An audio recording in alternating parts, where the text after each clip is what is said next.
Alright, you'll notice that we look a little different. And this clearly is not Owen. Actually, it is. He's totally changed his appearance now. It's his superhero costume. I love Disney.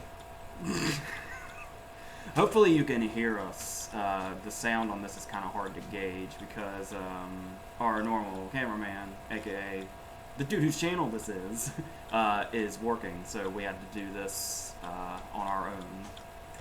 And basically, it's obviously the weekend of Batman vs. Superman. So, only trouble is that we kind of already did pretty much all the Batman movies. At least all the ones that are really worth talking about in that one video that we did. Mm-hmm. And we had a whole bunch of other superhero movies that we kind of thought could be in like a versus thing. Like apparently he's going to put this under the versus tag. I don't know why. You have to ask him. But and basically we needed to do something. We wanted to do something with some of these movies, so I eventually decided, why don't we just do one that's because there's a lot of superhero movies out there that we kind of dig that not a lot of other people do. In fact, some of these are quite hated. Well, with some of these movies, it's not necessarily that we dig the whole thing. It's just we find things in it that are decent, passable. Yeah. And sometimes it might be a little hard to defend, but we'll get there. We'll find a way. Hope, does that. So we're going to start with, just going to reveal these to you one at a time.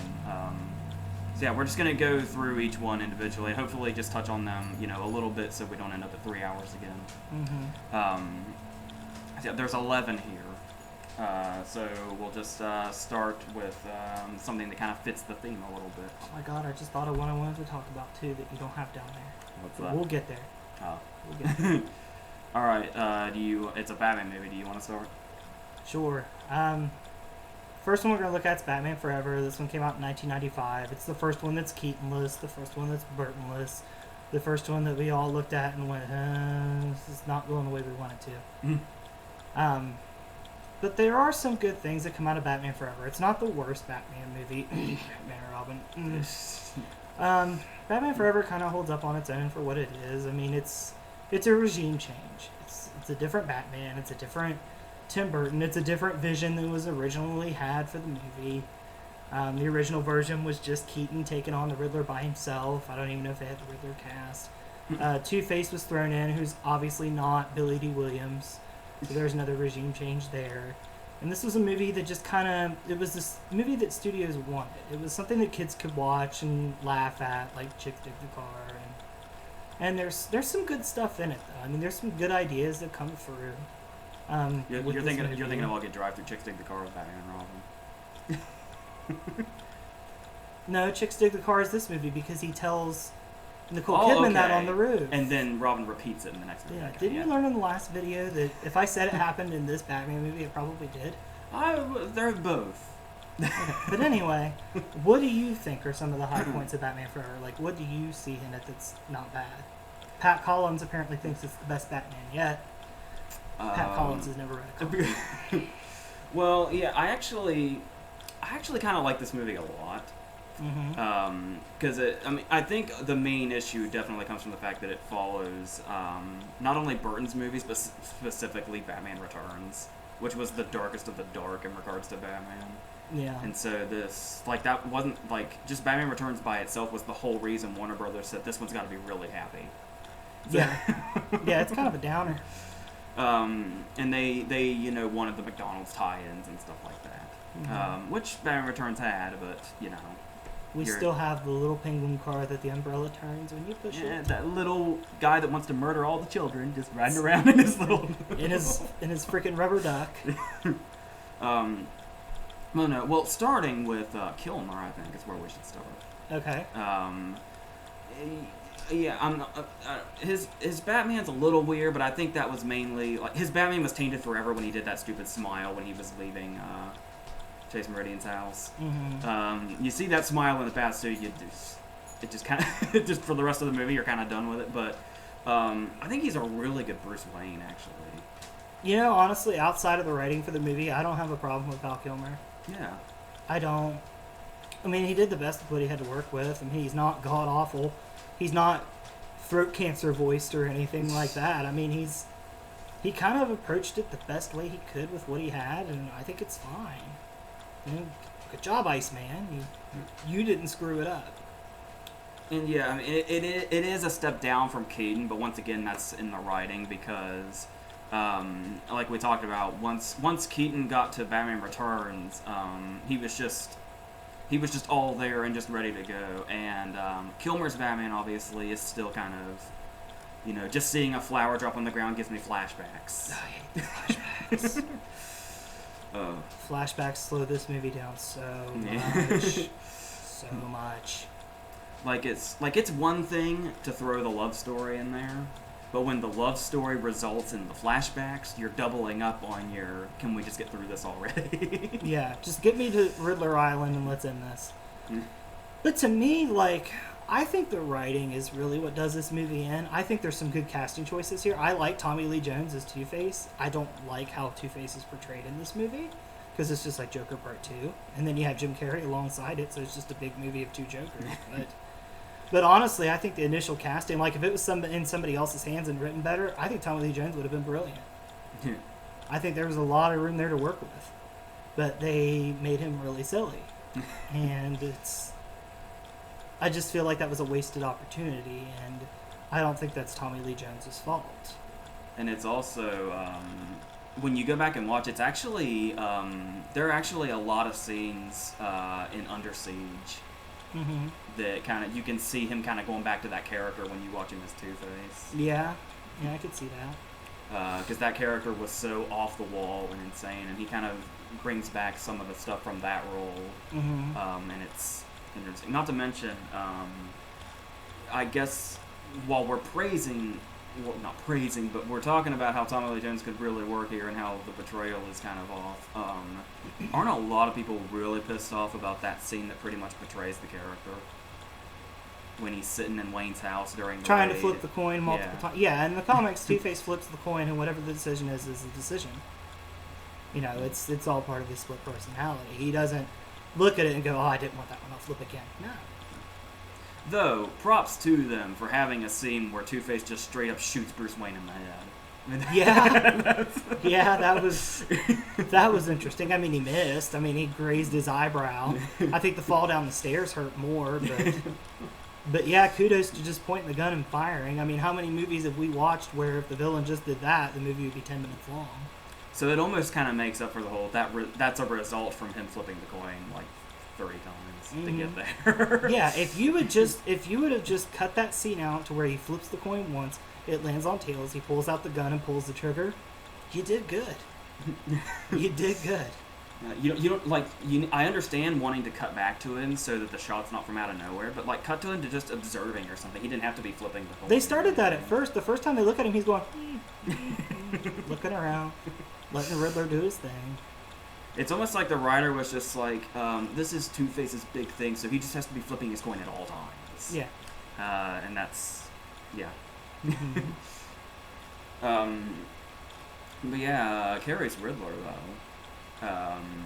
Once again, I do like how they went all out with the villains. It is kind of cool that obviously, it's kind of somewhat happened again, but here, it was very interesting to see the Batcave get straight up destroyed. Yeah.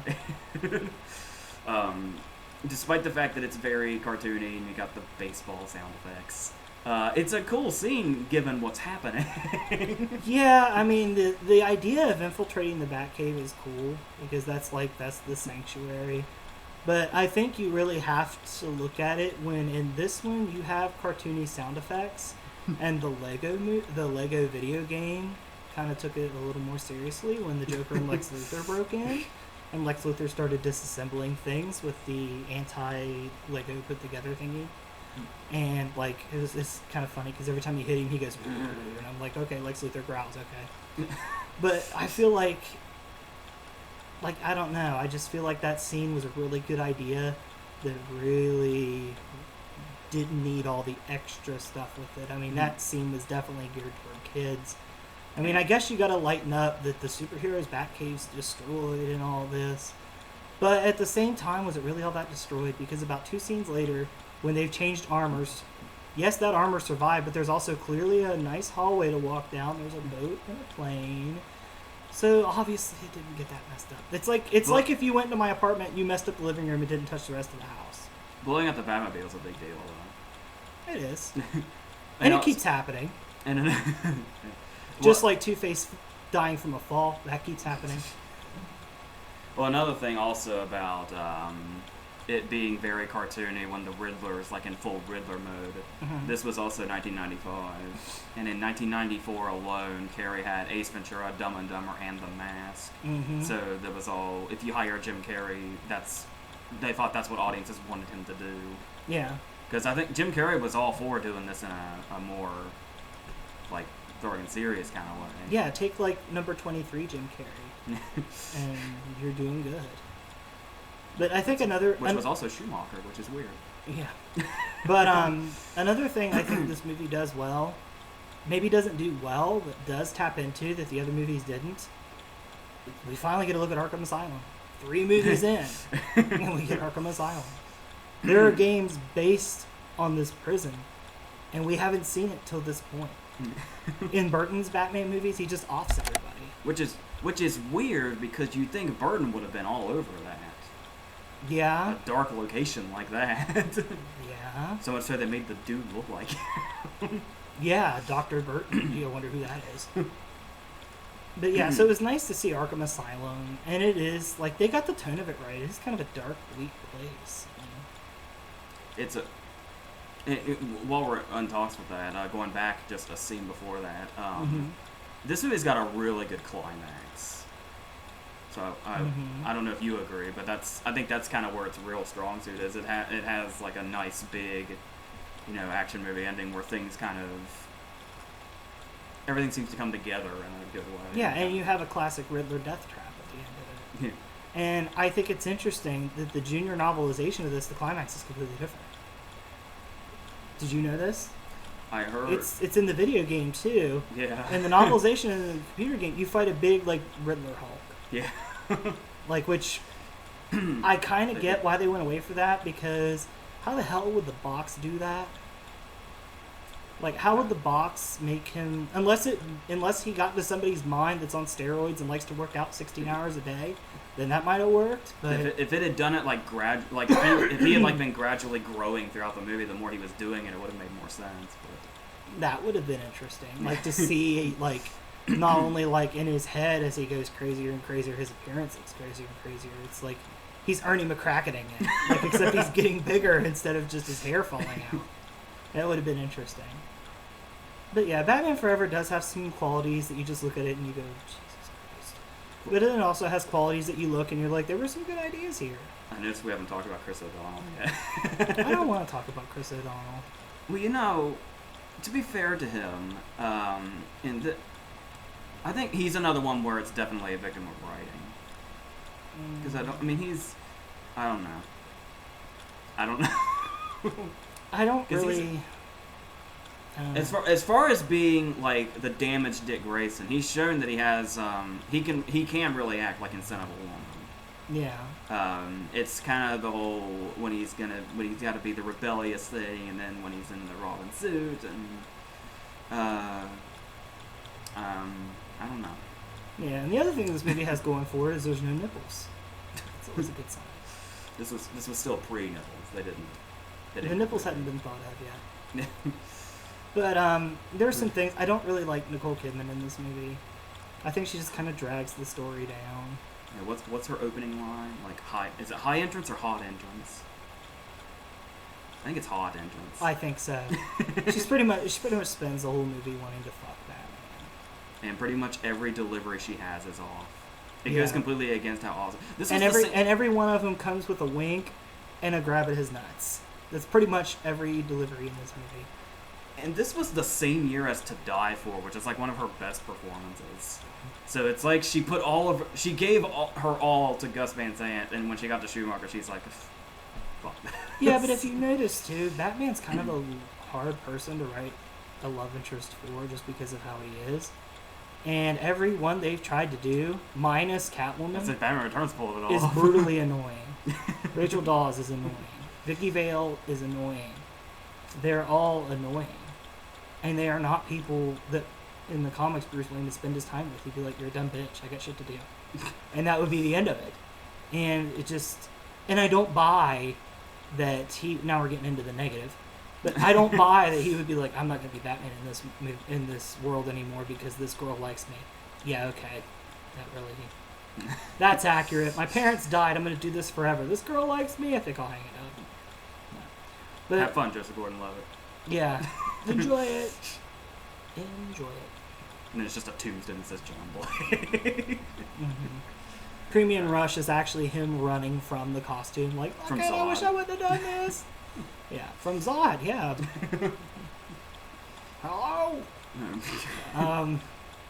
So yeah, I think that's Batman Forever.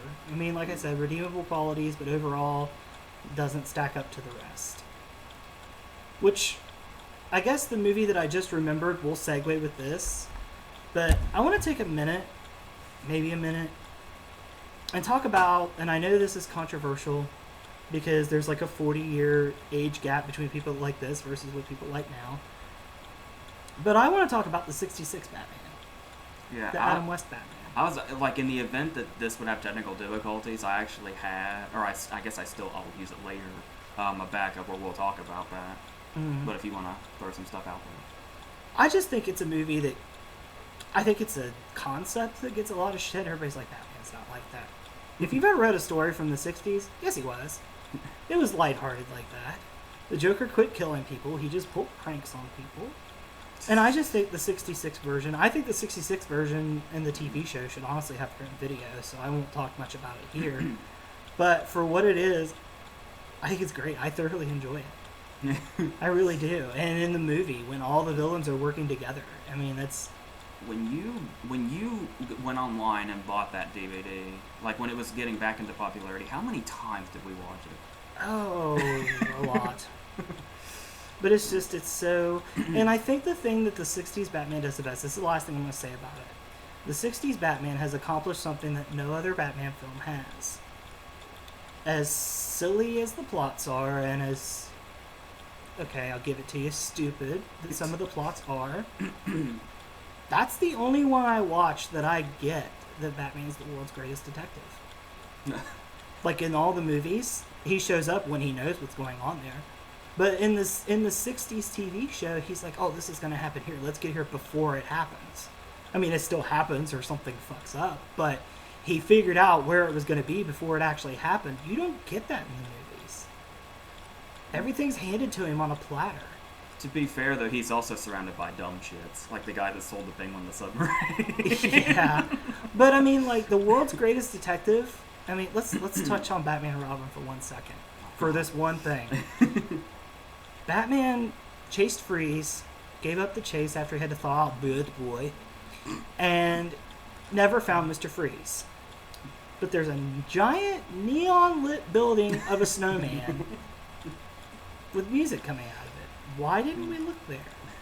World's Greatest Detective would have already been there. If that was an Arkham game, that would have been like the first level. It would have been like, hey, this place is suspicious. Let's go here. So, what's next in your pile? This one is interesting to me because I don't remember it getting hate when it came out, but it certainly does now. Mm-hmm. Obviously, going along with this weekend, our second one's going to be Superman Returns. I know you fight hard for this one, so I'll let you take this one. Well, what I don't quite get is that I remember when it first came out, and the reception seemed to be really positive. What happened between then and now? Well, you got to think too. This was on the heels of Superman 4. Well, yeah, that's if you want to start there, that's actually one thing I like is that even though it absolutely looks like that, I love the idea that it's not actually a reboot; it's actually a legit sequel. Mm-hmm. He disappeared for what? I haven't seen this movie in a long time. He disappeared for what? 5 years, and like the plot of the movie is he's come back after 5 years. Yeah, something like that. Yeah, it's been a while for me too, but it's still all up here.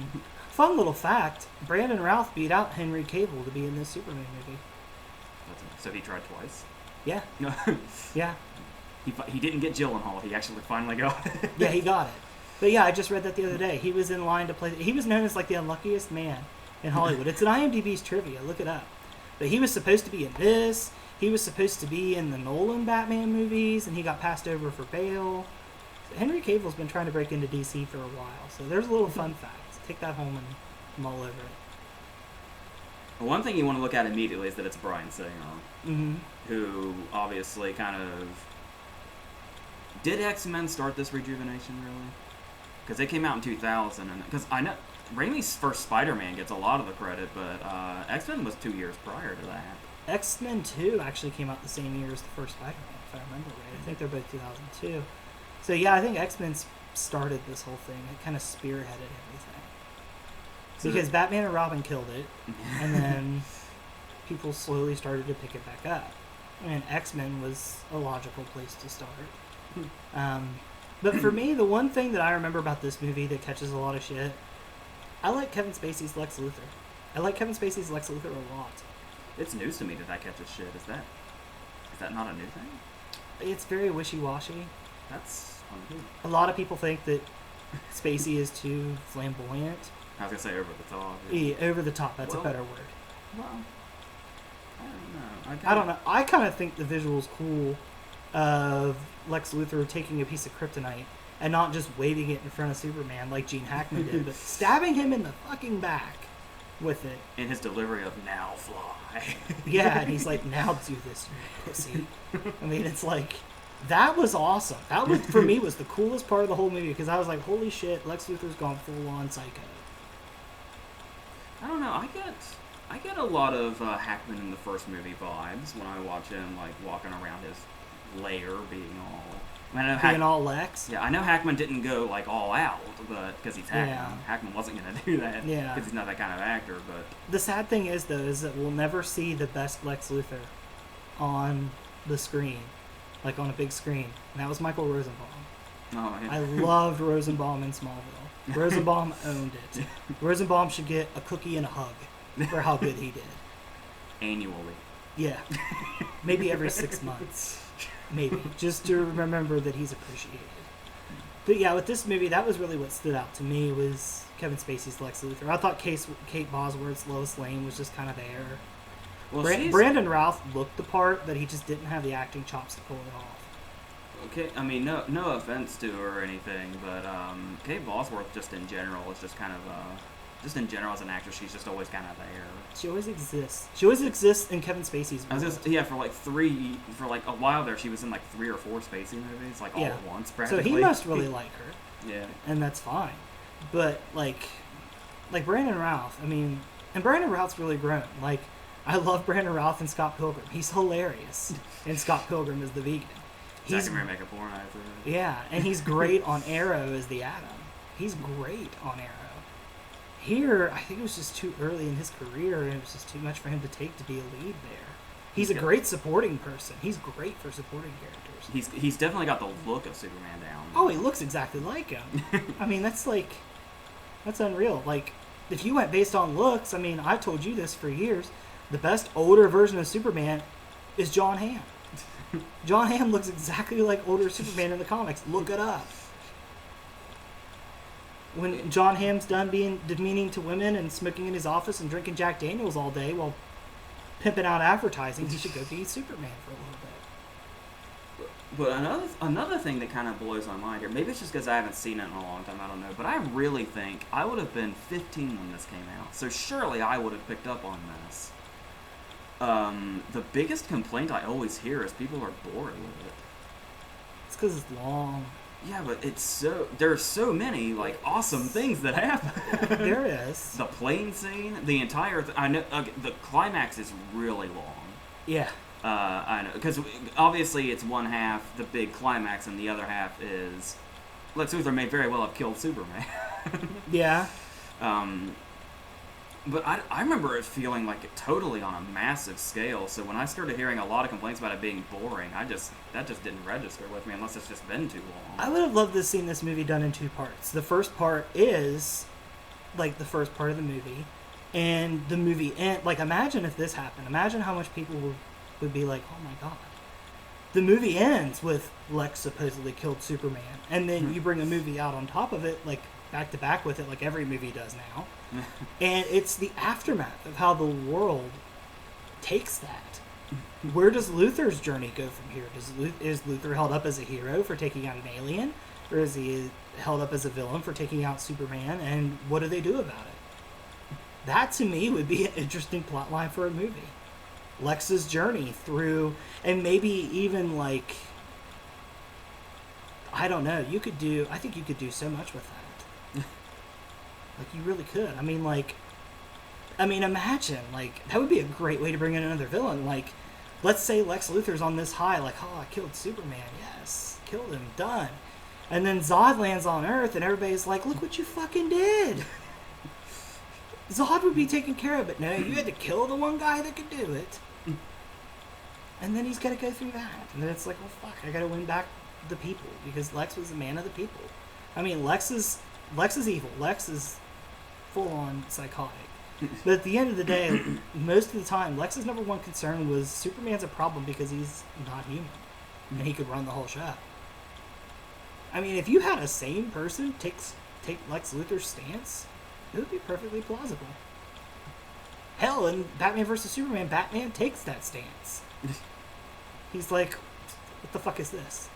This whole city's destroyed. Yeah, he saved some people, but the whole city's gone. It's off the map. He blew up my bank. Asshole. The 7-Eleven people in Smallville are out of a job. I mean, like... And we'll get to Man of Steel. We'll get there. I'd also like to throw in two more things here in regards to casting. For starters, Parker Posey's in this movie, which just wins me over immediately, so there's that. But also... Kitty Kowalski, I think was her name, wasn't it? Was it Kitty Kowalski? I think something like that. It's alliterative, I know that. I do. I always like that scene where that really dark scene when they're at the house and there's two dogs, and then they come back like a long time later and one of the dogs is eating the other. Yeah. And the other thing is that I figured would be, I mean, maybe I'm just not as into this as other people, so it kind of, I'm not as familiar with it as other people, so maybe it's not as great as I think it is. But one thing that always stood out to me was Sam Huntington as Jimmy Olsen. It seems perfect. Yeah, that was good casting. Just in, like, not only just the casting, but just in his performance in general. It just seems kind of what I kind of imagine the character is supposed to really be. Yeah. So. And I can't remember which Ashmore it is, but whichever Ashmore did it on Smallville did it well too. You literally cannot tell them apart. No, I can't. One was a villain in season 1 or 2, and the other was Jimmy Olsen, and I couldn't tell you which one's which. I know one of them's Iceman, and I don't know if it's the same person or not. Like, they need, like, needs to be some way to identify the Ashmores. I think Sean's Iceman, I think. I could be wrong, I don't know. Do you think part of the problem for this movie was that the casting of Kevin Spacey kind of overshadowed the fact that they went with a nobody like Brandon Routh? Well, Superman, you're always going to go with somebody who's a nobody, aren't you? At least at the time. Which doesn't make sense, because Batman's always somebody that's popular. Yeah. And Superman's always a nobody. Well, I guess that goes to everybody's argument of which one's better. I don't know. Mm-hmm. And plus, there's the idea, this is probably more people like me, but another big thing behind this was the fact that it's Spacey reuniting with Bryan Singer after the usual suspects. Yeah. That in itself was a big deal to me before it even came out. Lex Luthor's Kaiser Soze. Oh my god, wouldn't that be a plot? Okay, but that's all I have to say about Superman Returns. It's a movie I haven't watched recently. I remember the effects are really good. Yes. I remember there are some cool scenes like the plane and like the end fight. But like overall, and I think the other part with it, I just remember this part too. The last part of the movie, this is going back to a Lego Batman game again. Because they're so popular and they're so good. They're so fun to play and so mindless. But in Lego Batman 2, you get Superman for like a level, and he flies, and he can use his heat vision, he can do all this stuff, he has his frozen breath, he has all of his abilities. And then something happens in the game, I don't remember what it was, but he's infected with kryptonite, and the last part of the game, he is 100% useless. He walks around like in a daze, like he has little stars over his head, because he's affected by the kryptonite. And that's how I felt like kind of this movie was for the last half of the climax. He was useless. I mean, yeah, kryptonite coursing through his system, but you want to see Superman use all these abilities. You don't want to see him lose them at the most important part. And where's the Lex battle suit? I keep hearing that Eisenberg's going to use it. I keep hearing that. But Kevin Spacey's Luthor in the battle suit would have been awesome. Awesome. I don't know if you heard that whisper, but it said it would have been awesome.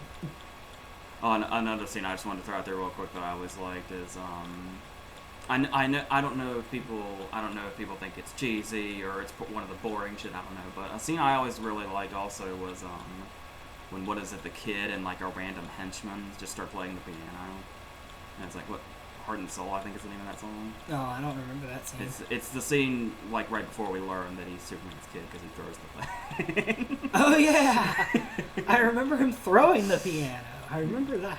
Yeah, like right before that, like just he and a henchman just like start playing, and it's kind of a really beautiful scene. Let us also talk about the best performance in the movie. That's right, Kal Penn. Kal Penn and his no lines before getting crushed to death. He just drives, and then he gets crushed to death. No lines. You know what that tells me? The head of this movie was the cop that thought that Kumar was spelled with 5 A's and 2 U's. That's what it tells me. What's the next one you got over there? We've got a task on our hands defending this one. You ready? Yeah. Are you ready? Mm-hmm. All right, here we go. God damn it. Okay. Well, I think people, given that we've had some pretty bad shit, I think people are coming around on this one a little bit. Maybe I'm just hanging out in the right circles. I don't know, but it seems to be narrowing down to Topher Grace and Emo Peter are the only things people hate now. Because it used to be like the whole movie, people were just like, fuck that whole thing. There is one thing that this movie does very, very, very, very, very, very, very well. Sandman. The Sandman's origin. You want to talk about a tragic backstory. The Sandman takes the freaking cake, and Thomas Hayden Church is incredible in this movie. Yeah, perfect casting choice. Yeah, look it up. He looks just like him. He looks exactly like him. And I think him and Thomas Hayden Church shop the same store. But like, I don't know, just that backstory, like him transforming into the Sandman, that to me is the highlight of the whole movie, honestly. Because he's got like the daughter he wants to see. It's kind of like Ant-Man. Kind of like Ant-Man's story if Ant-Man went dark. But like it's done so well, and Thomas Hayden Church was so well cast for it. And just not even his origin, not even just his origin story really, but kind of especially the way they handled the effects. Because the sand effects are cool. That was going to be the most important thing in his character. Yeah. I mean, obviously the human side, but I mean, if you're going to make the Sandman believable, the effects have to be a priority. I think if you took the symbiote out, because the symbiote is what caused Topher Grace and Emo Peter. If you take out the symbiote, this movie might have been fine with just the Sandman. It might have been okay. It might not have caught all the shit it caught. I mean, a lot of people say, because I'm trying to figure out where people really draw the line, because the complaint's always there's too many villains. This movie's very crowded. But the thing is everybody wanted Venom. Like, that's the only reason Raimi didn't even want to do Venom. He put it in there so the fans would shut up, which is how he turned out the way he did. And he actually pissed off people more and got them to bitch more. I think if he would have just left it alone, he wouldn't have got as much backlash. It was just like, I'll do this later. But on top of that, we have the Sandman, who is clearly the one that the writers cared the most about, because they really put effort into it. But then, Harry has kind of been a long time coming. He kind of we were just going to be dragging that story on if he didn't finally become the Goblin in this movie. It started at the end of the first movie. Yeah. God is my witness, Spider-Man will pay in 2 movies. But Spider-Man 2 did such a great build-up with Harry. Like that whole storyline. And just the way Spider-Man 2 ended, that kind of... There's a reason Spider-Man 2 is still considered one of the best comic book movies of all time. Oh, yeah. You still Alfred Molina's gold. You still have some people saying that it is, still. Yeah. Even with the Dark Knight and everything. Yeah. But yeah, there is... Spider-Man 2 is pretty awesome, though. Yeah. Like, the train scene, the climax. Spider-Man 2 did, like, everything right. It did everything the way you're supposed to do it. It was, like, the blueprint that everybody went off of. I mean, it was good. And the effects went way up after the really animated-looking ones in the first movie. Yeah. But about... Norman Green Goblin Osborn / Power Ranger. But as far as this is concerned, there's some stuff here, like the whole Harry having amnesia thing. Mm-hmm. I don't know. Them making an omelet. There's one thing that the original Spider-Man movies drives me nuts with. I am so tired of Peter Parker quitting. Every movie, I don't want to do this anymore. In the second one, he loses his powers because he didn't want to do it. That was the most interesting one. But at the same time, it's like, does that really correlate? I mean, he's still got the radioactive spider in him. Just because he doesn't want to use it doesn't mean he's not going to be here. Going back to the whole Harry having amnesia thing, I just want to throw a question out there to you and I guess everybody. Yeah, they've been building Harry up a lot throughout the series, especially really well in 2. Mm-hmm. And that was pretty much our introduction to James Franco too. Yeah. And look where he's at now. And clearly, this movie is a bit crowded. Mm-hmm. So there is one extremely, to me anyway, there is one extremely badass moment in this movie. Mm-hmm. And that's when Harry throws the pumpkin bomb at him, and he catches it with the web and flings it back at him. That is really cool. Would anybody have it was very abrupt, but it was so badass, despite all the build-up, would anybody have objected if that was Harry's death? I don't think so. I don't think so. I think it would have added a whole other tone to the movie.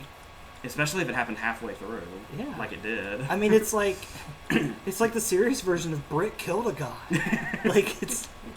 That was... Like that, and that is, I forgot about that moment. That is a really awesome That's moment. the one great thing that pissy Peter Parker did. That was when he was in emo mode. That was his big fuck you to everyone. That was really cool how he did that. But yeah, Spider-Man 3's big problem is crowded. There's some good ideas. Like you said, Peter does something that's really badass despite the silly shit that he does. Sandman's amazing. Sandman should have been his own movie and it would be a completely different discussion. I honestly believe that because the symbiote is the reason that we have the two things we hate. So, what else you got? Movie-wise? Mm-hmm. Or do you have something you want to add on this one? I was thinking there might have been, but I think... Yeah. Bryce Dallas Howard as Gwen's kind of an interesting... They didn't do anything with that, except make her dangle off the building in that, admittedly really cool scene. Bryce Dallas Howard was interesting as Gwen Stacy until Emma Stone became Gwen Stacy, and then it was irrelevant. Except for a lot of people were like, when Amazing Spider-Man was going to have a 3 before they decided fuck it again. Mm-hmm. Somebody said, so Emma Stone was the perfect Gwen. Who would play Mary Jane after her? And I said, bring back Emma Stone's red hair and make her do it again. This is the other character. Wouldn't that be interesting? Yeah. You could add an element to that where like Peter sees Gwen Stacy every time he looks at her. Are you listening, Sony? Of course you're not, because you never are. Yeah, I just bashed them this past weekend for Miracle from Heaven. But yet they loved what you said about The Amazing Spider-Man 2. Okay, we got a lot of... Okay, now you'll see which one this is, and you'll go, oh, well, that's okay.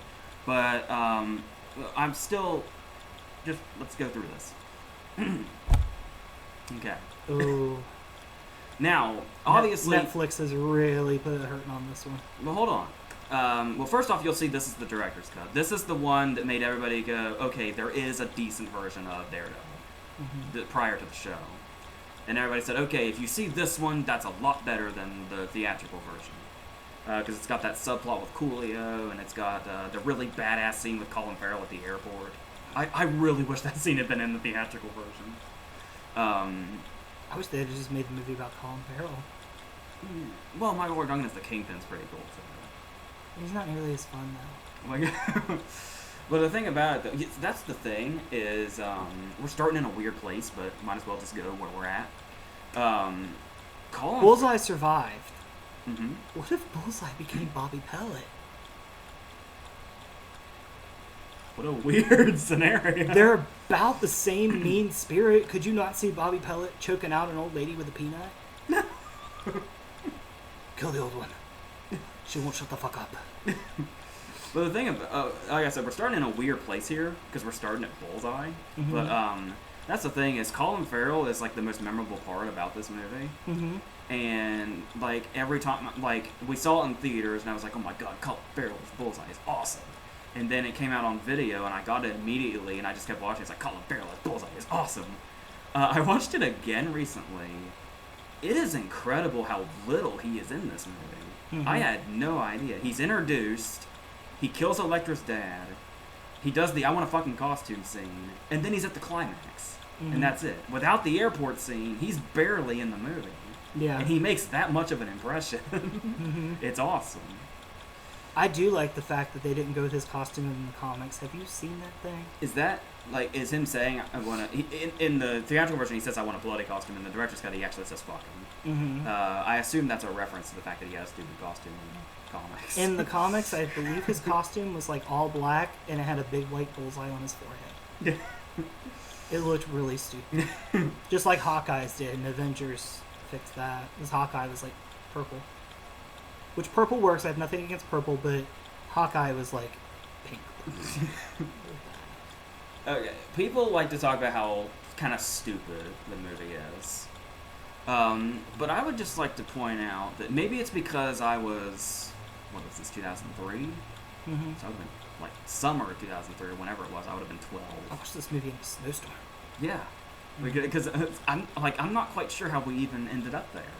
I don't remember going through the snowstorm to get there. I just remember it was during a snowstorm. I was working at the theater, and there was a snowstorm, so no one was there, so I got off early, and I was like, hey, come down, we'll watch Daredevil. Yeah, I think that's what we did. me and Dad came down. Yeah, I was like, let's go watch Daredevil. And maybe because I was 12 or 13 at the time, but I remember being really surprised by how dark I thought this movie was. I don't know if it's in comparison to the movies that were out at the time, but like the scene, the whole Paul Ben Victor thing. I can't remember what his character's. Jose Quesada is his character's name. The rest of it is Jose Quesada. Is he the one that got split in half by the train? Yeah. Okay. Is that the movie begins. And it's like Daredevil's in the rafters, and the dude's there having drinks and stuff, and he says the justice line and throws the thing at him. It kind of shocked me after like Spider-Man and X-Men and all Superman that. versus Batman: Dawn of Justice. It kind of shocked me at the time. Like I said, maybe because I was so young, I don't know. But after Spider-Man and X-Men and stuff like that, when Daredevil threw this thing at this dude and blood shot out of his mouth, and then he chased that dude into the subway and just let him get cut in half by it. It's the C train. It's like, that's kind of like, I struggle to see where the silliness I hear about lies, at least in this. Yeah, silliness does come in. I know the fight on the playground and shit, but and the animated bullseye jumping around. I know, but still, I remember being like, the first thing that caught me about this movie when it first came out was I thought it was like super dark in comparison to what was already out anyway. I don't know. I think 90% of it takes place at night. Yeah, and it's raining a lot too. Mm-hmm. Hell's Kitchen's a very, very dark place. It's very rainy. It's also where Paul Allen's rotting. Take an umbrella. Yeah. Paul Allen rose out of Hell's Kitchen to become the Joker. And you can now tie in he's all gonna these change universes. he's gonna change his costume and fight. Yeah, he's adapting to a new And I really like the introduction too. I mean, I know, like, you know, there's bullies and shit. There's always bullies, and there's always the sick dad. It's like the opening of Ghost Rider. He's not sick, but he's drunk. It's like the opening of everyone. Yeah. I don't know. I don't know. This movie just kind of, you know, Mark Margolis is in there as like the dude, the really shady dude that's like the bookie. Mm-hmm. It's just that the introduction to the Kingpin, where we know he's a big fucker because we see the car rise when he gets out. That's a really cool shot. I always forget about that. Yeah. Dude, I know that you're a fan of Michael Clark Duncan as the Kingpin, but it's like Bryce Dallas Howard is Gwen Stacy. Michael Clark Duncan was a cool idea until Vincent D'Onofrio took over. But then there's nice scenes too. Like, I know a lot of people. The sex scene's not in this one. I think that's also another thing that kind of it helps the pacing. Like when they're on the roof and it's a really nice scene where he sees her because of the rain. It's fucking beautiful. It really is. It is a nice shot. It's a nice effect. And then there's the moment when she says, "Stay with me," when he hears something. In the theatrical cut, he does stay and fucks her, but in the director's cut, he says, "I can't," and leaves. So that's another thing that kind of. So let's say we put the airport scene in with Bullseye, and we take out the sex scene. We don't even need like the Coolio subplot. Can we just take out Jennifer Garner? Okay. I'm gonna catch a big sharp object coming at me. At least it played out the way it would have, and they didn't do some stupid cop out. You know, this is true. This is very true. And I mean, number one. Bullseye's reaction to it's great. He's just like, "You dumb fuck." His taunt too. "Hey, orphan."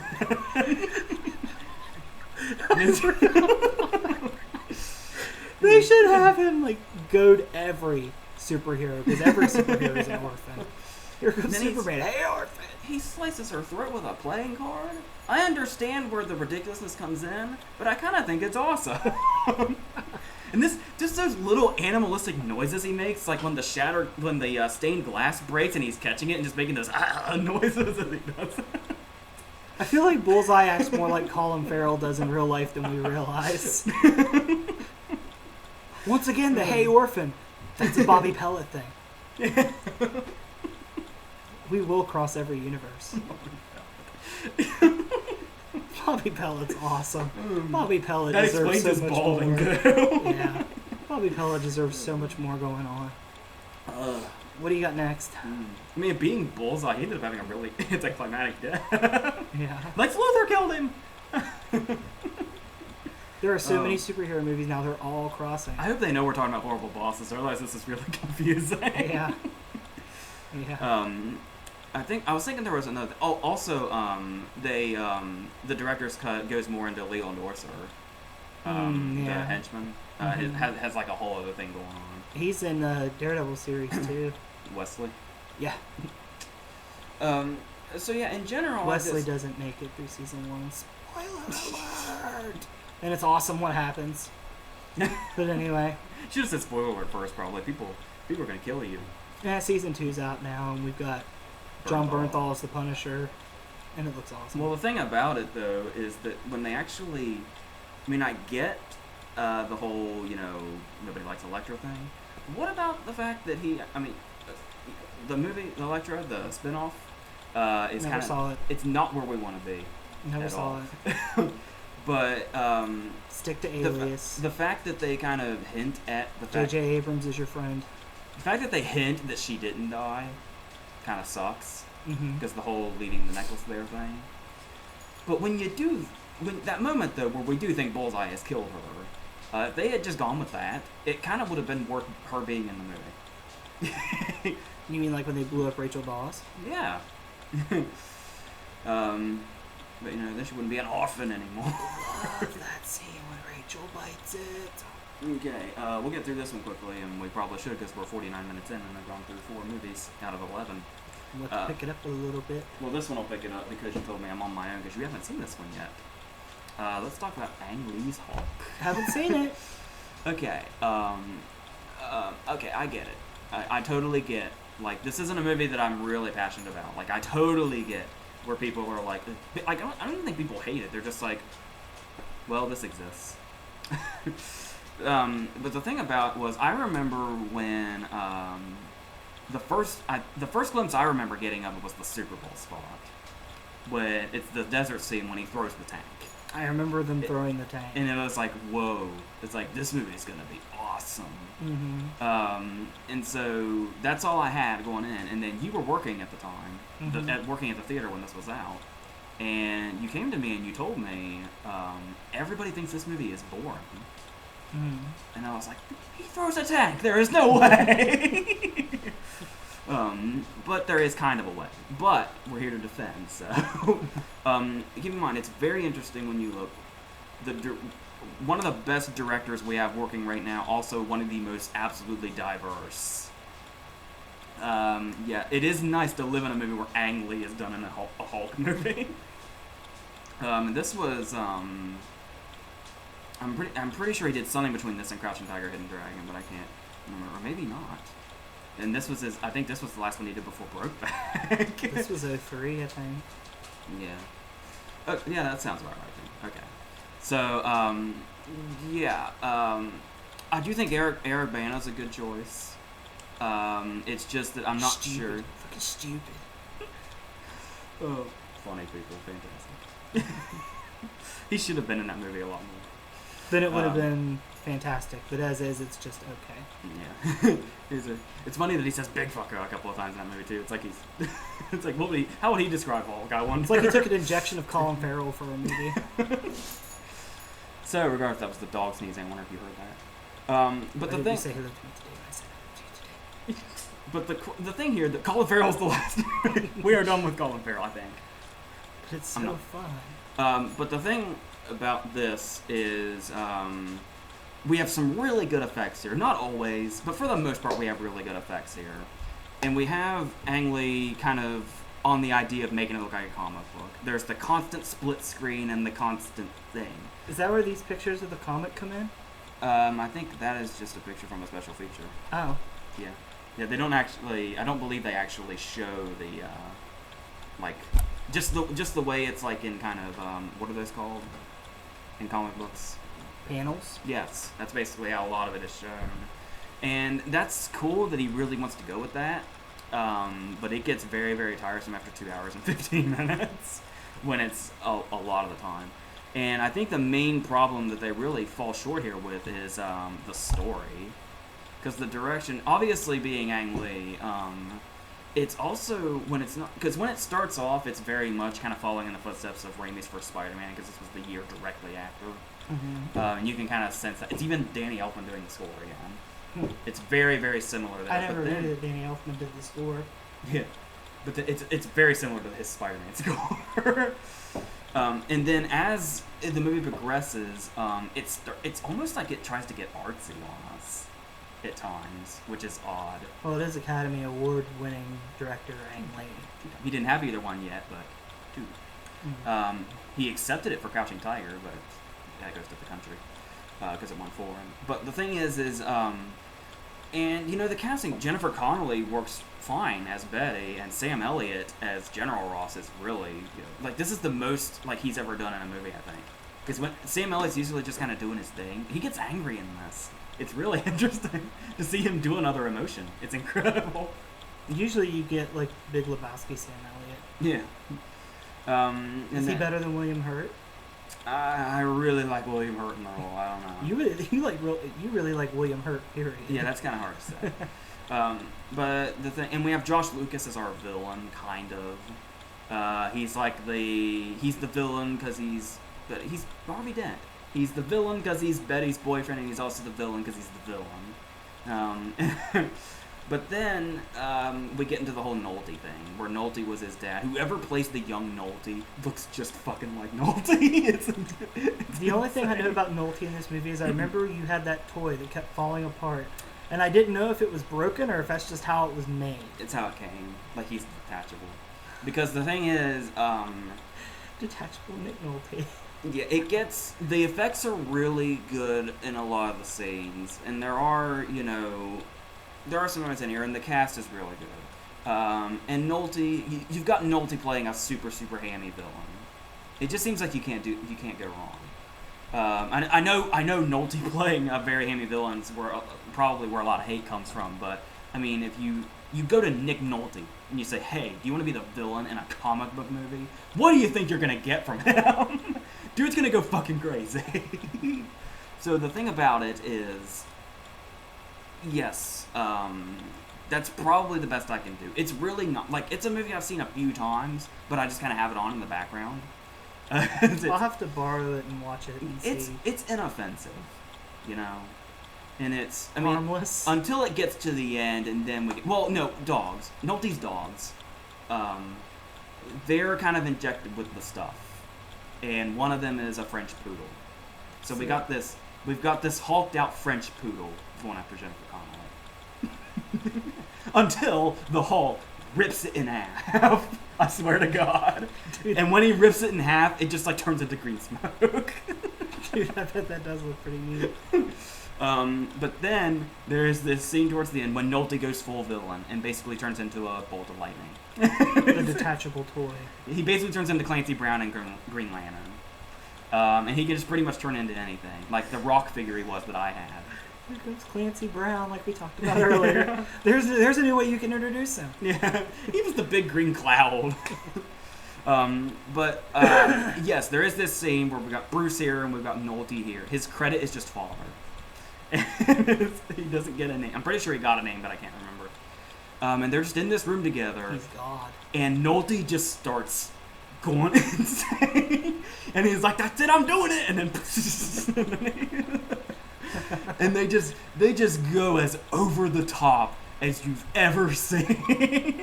You don't really think over the top when you think Nick Nolte. Oh, you will after you see that. The most over the top other than this is Tropic Thunder, probably. Yeah, but even here, though, it's like, he's just like, my son is unique, and he's just kind of emoing out for a while. Dude, they don't even pimp him out on the box. If you don't... He's not mentioned? He's down here in the credits? He's the end, so, yes, it's fun in some ways. That. I know, it is. I'm not sure how it's showing up. So, that's pretty much what I would say about Ang Lee's Hulk. Okay. We're actually going to go in reverse a little bit, because I didn't think to do this, and I was just going to do 10, but then when I was asking you what you thought this will be all you, because I actually reviewed this when it first came out. And you figure that this gets enough hate kind of around to warrant this. It's very split down the middle. Here we go. Don't click the X yet. Okay. So, Man of Steel is an interesting little fucker. Man of Steel is Man of Steel. I mean, I like Henry Cavill. I like the choice. I think he looks the part. It's Cavill. I've been saying Cavill for the last 57 minutes and 11 seconds. Now you correct me. Well, I corrected you before. I just figured you were like, yeah, fuck it, I'm going. I like Henry Cavill. Michael Shannon as Zod is a fuck ton of fun, especially with his douche goat, which is like the perfect thing for Zod because he thinks he's better than everyone. So the douche goat's the perfect item. I love that that's also the representation of the times because it's gray. Yeah. Because he didn't have it at all in the opening. Russell Crowe's Jor-El is fine. I have no problem with that. I love the scene where he's guiding Lois Lane through the ship and he keeps popping up. That's pretty cool. I wish my computer would do that when I needed to fix something. It's a cool way to do the consciousness thing instead of just doing the whole big Brando's head thing. Yeah, it's kind of cool. Krypton in the beginning. Krypton looks cool. It looks like this. We didn't mention that in Superman Returns. The awesome use of the Brando footage. Yeah, yeah.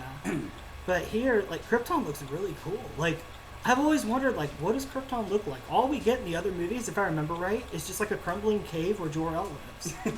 Like we don't see the actual planet. It's kind of cool.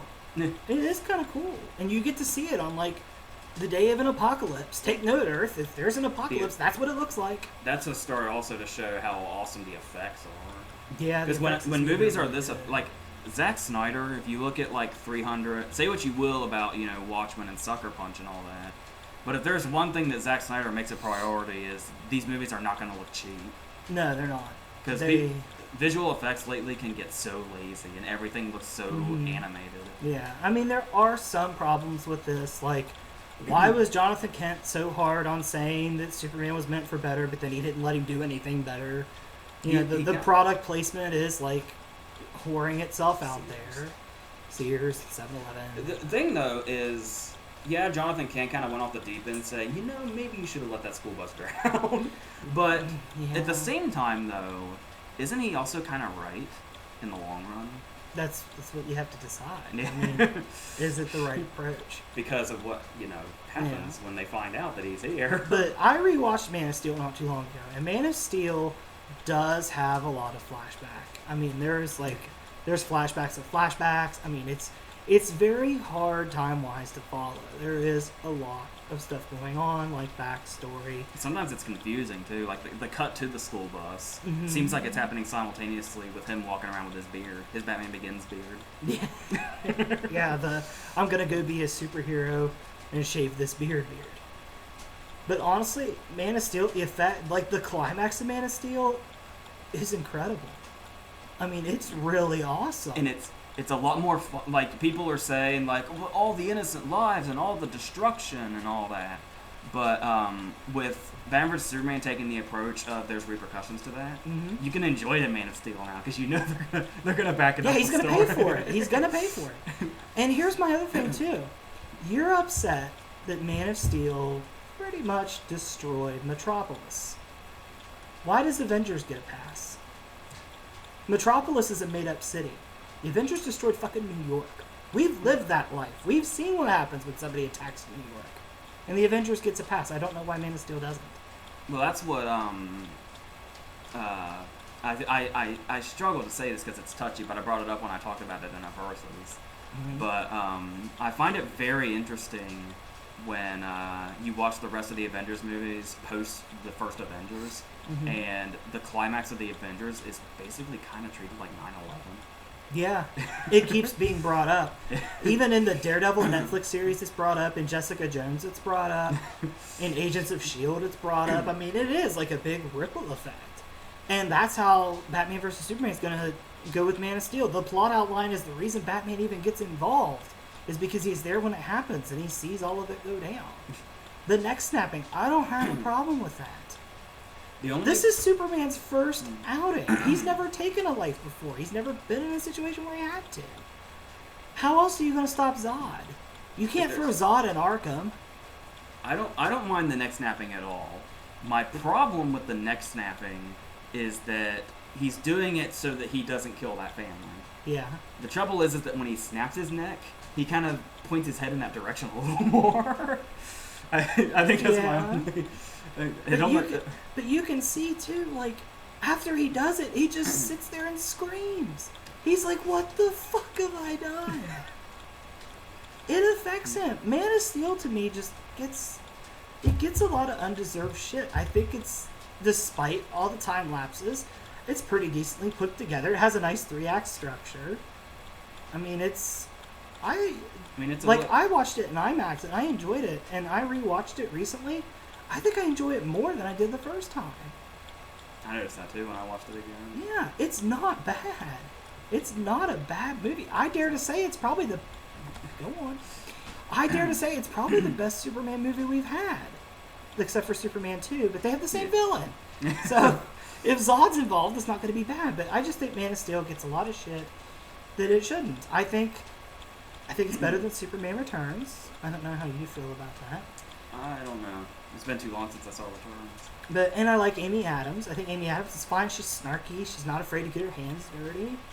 There are two absolutely terrible lines in this movie, though. Okay. They go to the Dark Knight levels of don't do that. Okay, you said there were 2 lines in this movie that were terrible, right? And the movie's 2 hours and 23 minutes. I know. Yes, so that's not that bad.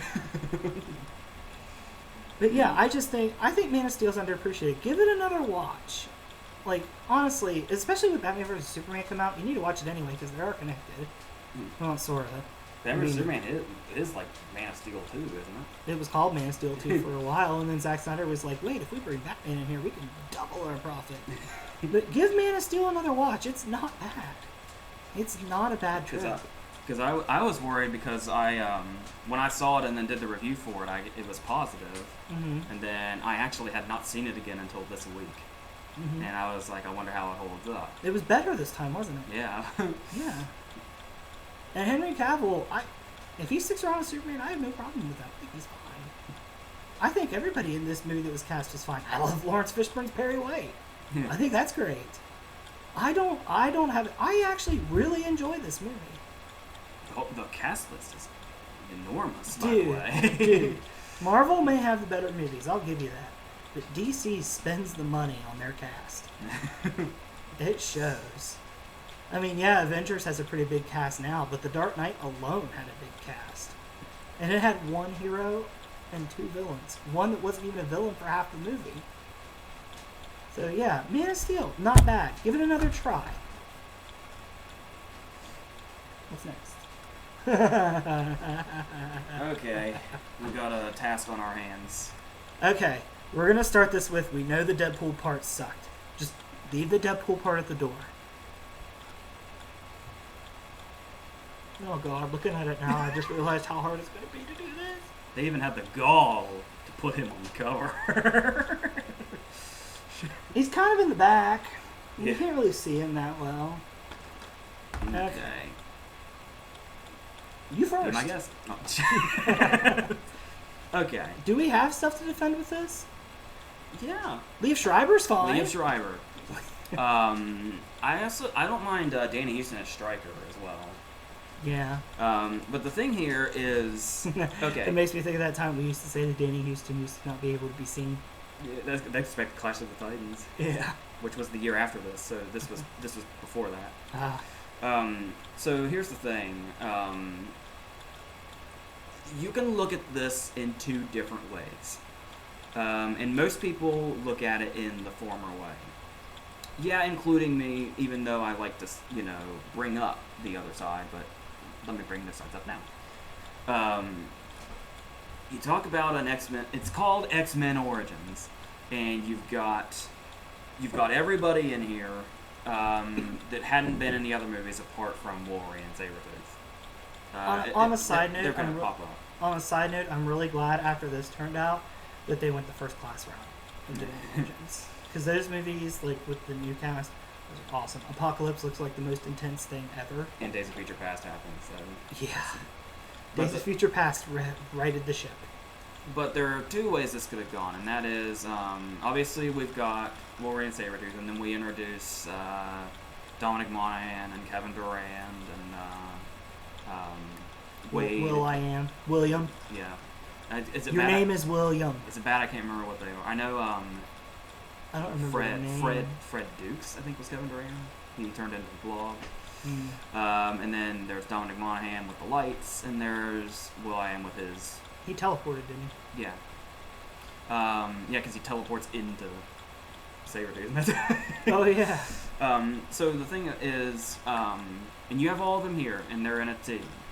Now, I understand the former side, which is you introduce them all, and everybody's like, yeah, these characters we haven't seen in a movie before, they're going to get their time to shine, yeah! And then basically the opening 20 minutes of the movie is Sabretooth killing them all. You can look at that as I feel so fucking betrayed, or wow, that's ballsy. Mm-hmm. I think pretty much nobody takes the wow, that's ballsy route. I think everybody's pissed off. But at the same time, what are we losing when these are... I mean, I'm not, as big into this as, say, diehard X-Men fans. But what exactly is memorable about these characters? Maybe they're more memorable than the movie portrays them, and that's the movie's fault. But from what we see, I don't really feel like we've lost much losing them early. Especially since it's all, I don't know, Wolverine's story. Every X-Men movie, though, is his story. That's the one thing. Except First Class. Wolverine has one of the best scenes in First Class, though. When McAvoy walks up to him and he just goes, fuck off. Go fuck yourself. Go fuck yourself. McAvoy misinterprets it later as fuck off in Days of Future Past. That's when what he it meets was. him. Yeah.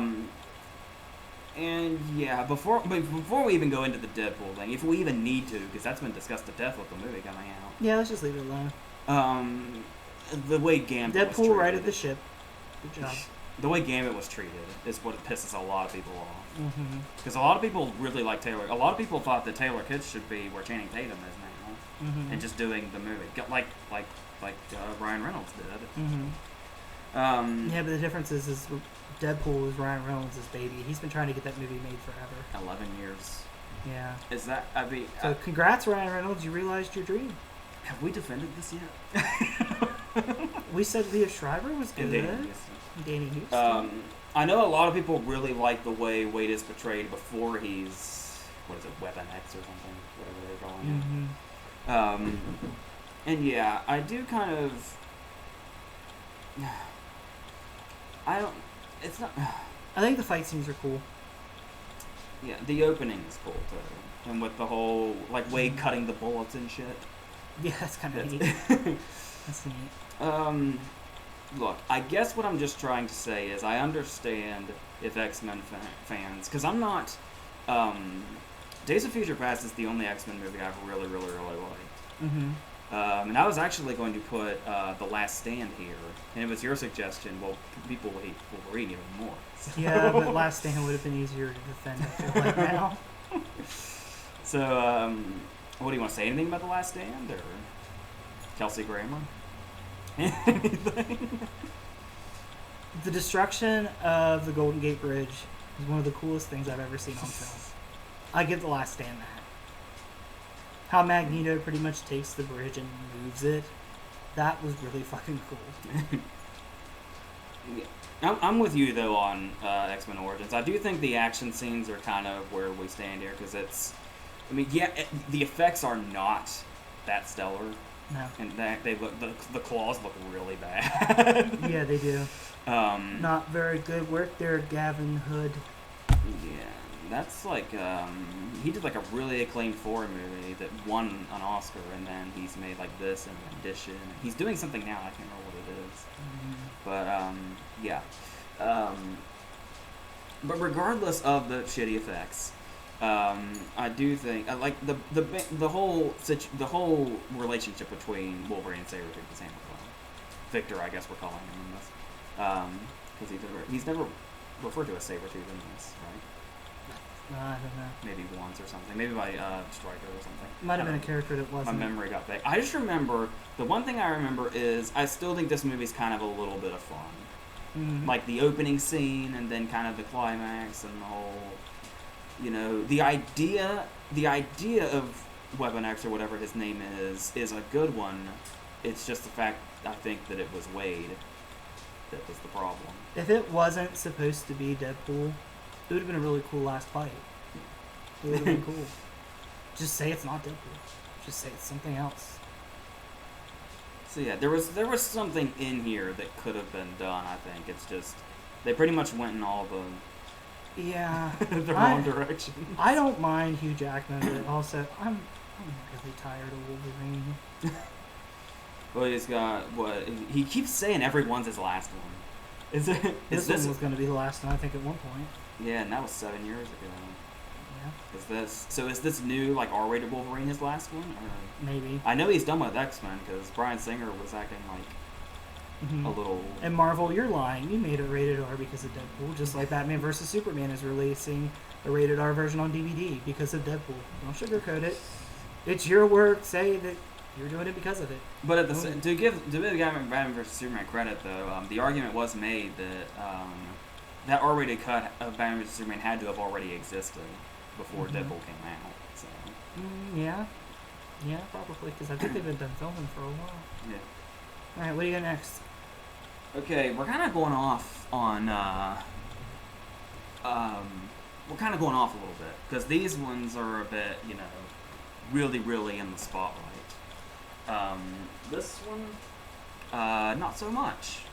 But it was basically a decision of, were we going to do one of the greens?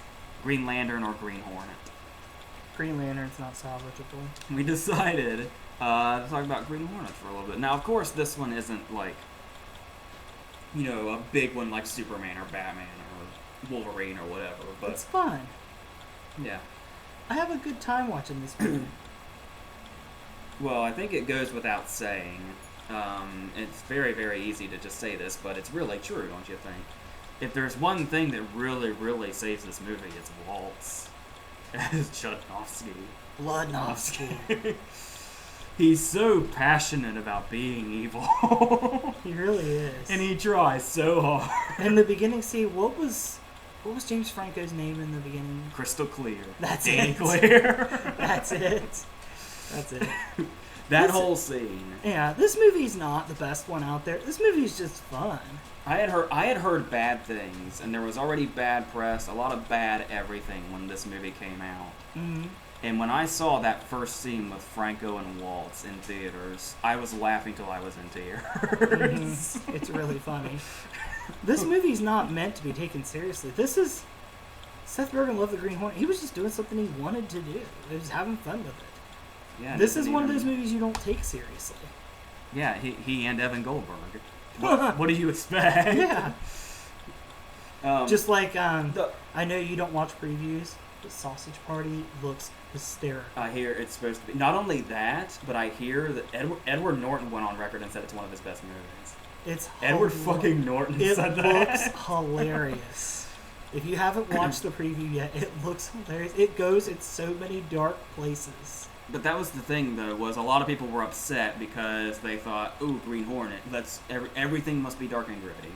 So when it was Seth Rogen doing his Seth Rogen thing, everybody got pissed off.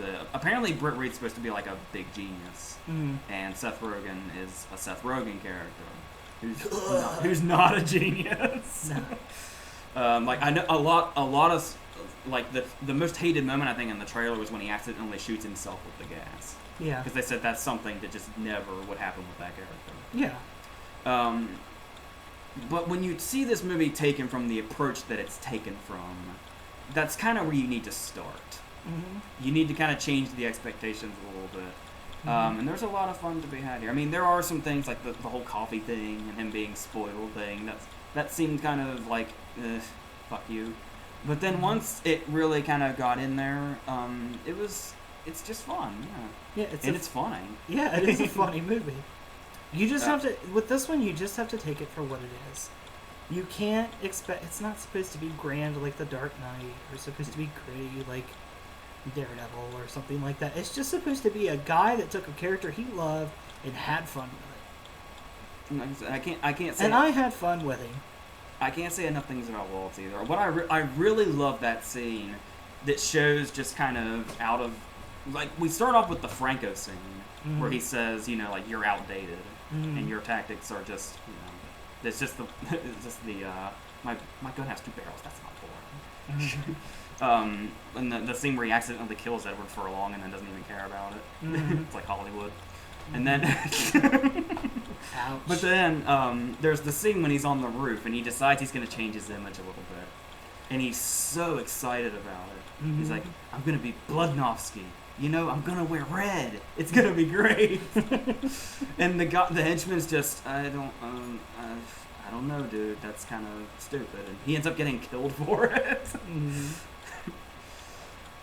Yeah, it's not. And then they go really dark with his death when he gets impaled through the eyes before shot. Good God. Yeah. David Harbour as the corrupt senator is good too. I know people didn't like that because I guess he's like a good character throughout the source material. No, I don't know much about the source material. Yeah, I don't know, but so yeah. Apparently it was like kind of like sacrilegious that he was corrupt, and also died so horribly. Well, the first Mission Impossible made Jim Phelps the villain, and nobody really complained. There's nothing wrong with Peter Graves. He wasn't shady. John Voight's shady as well. Oh, you look at Airplane. That was a little shady, wasn't it? Do you like gladiator movies? You ever seen a grown man naked? That's my favorite. Yeah, we're getting off topic here, though. Okay. Peter Graves sent us into a tangent. All right, we're getting down here. I'm not quite sure about this next one. I'm not sure exactly how. I mean, I remember hearing a lot of complaints when it came out, but I'm not quite sure exactly where people stand as far as hating it, especially now. But we'll talk about it a little bit. You want to take this one for now? Sure. This movie is a lot of fun. This movie is violent as hell. Yeah. There's some shit that goes down. And one of the coolest scenes in this movie is when he's chased John Travolta up to the roof and shot him. And John Travolta tells him, he's like, "You killed my son." And you hear the other son yell in the background, and then the explosion, and then he looks at him and he goes, "Both of them." If that's not a this to John Travolta's character, I don't know what is. That scene to me is so awesome. Like, did you think that was cool the way that went down? It's awesome because, like, you just assume, like, oh, maybe he got at it, maybe he died. Oh, done. I remember the if I remember correctly, I think it was because it had Marvel's name on it, and it was a comic book movie and stuff like that. We had the Dolph Lundgren movie that was only PG-13 in like 1989 or something. That was really stupid. And I remember when this movie came out, people were like shocked by the violence. They didn't like. I don't know if they just didn't know that's what the character was, or like I remember those that box of comics I think we have downstairs somewhere or something. When I went through the Punisher comics, I think before this had come out, and I was like, whoa, this is like adult stuff. I do hear a major complaint is how Howard Saint was handled. I don't know anything about his character in the comics. Well, that has been acknowledged now. I just know that John Travolta is very over the top, but when John Travolta's your villain, he's always very over the top. Every single time, and it never fails. He goes full distance with it. Face Off, Broken Arrow. He told Denzel Washington to, in quotes, lick his bunghole in Taking a Fellow Onto the Ring. You just don't get more over the top than that. No. Speaking of over the top, Kevin Nash in this movie. How about that scene? With the whole, I've lost what Ben Foster's character's name is. When that's a really brutal scene too. Is the torture of Ben Foster with by Will Patton. Dude, Will Patton in this movie is pretty intense. Yeah, he has a cool name too. Yeah, he does. You normally hate on Will Patton, but in this movie, you can't really hate on him. Just because he was in Gone in 60 Seconds. That's it. His character in Gone in 60 Seconds I thought was stupid. That's the only reason. Now you think I'm a Will Patton hater. Like stains on a mattress. What does that even mean? The internet will tell you now. Oh, but yeah, Will Patton's a lot of fun in this movie. He's very brutal. Like the rest of the movie? Yeah. It's also cool to see Roy Scheider in this, of all people. Yeah. Mind you, he's not here very long. And Samantha Mathis, who I've always kind of liked, with respect to Broken Arrow, as Maria! It's just a very...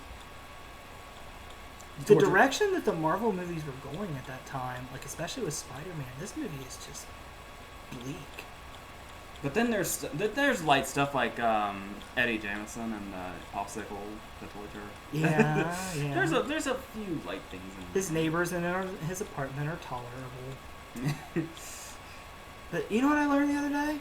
I was at work listening to stand-up comedy on Pandora, and the guy that plays Bumpo, you remember who Bumpo is? Bigger guy? Yeah, he was like the Cybermonk in Double Dragon, or no, Simon Says. Yeah. He's a stand-up comedian. He's very funny. Not in these movies. No, but his comedy's funny. His stand-up's funny. I never knew that. I thought he was just some, not to be mean, but just some fat dude they found that would fit the bill. But he's really funny. Oh, we're getting. I mean, most of his jokes are on the fact that he's fat, but we're getting some monks. All right. So is that the Punisher? Yeah, Punisher's just fun. It's violent, and there are days that I get up and I just think, I want to watch destruction.